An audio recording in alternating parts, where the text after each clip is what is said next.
सेठ जी, tax department, अपने बही खाते दिखाइए। अरे बाबा भाई खाता यहाँ किधर, वो तो घर पे है। अरे घर पे है तो लेके आइए। बाबा गाड़ी का चाबी दो ना। गाड़ी की चाबी क्यों? अरे बाबा हमारी गाड़ी में पेट्रोल नहीं है, कितना महंगा हो गया है, हफ्ते में एक दिन भरवाता है। कमाल है यार, दो यार चाबी दो।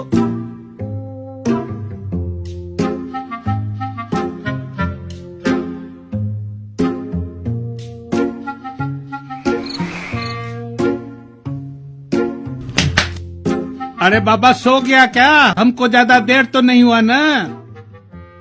सेठ जी खाते ले आए? अरे बाबा तुमको इधर बैठे हुए कितना देर हो गया? यही कोई 7 घंटे। कोई ग्राहक आया? नहीं। कोई बोनी वोनी हुआ? नहीं।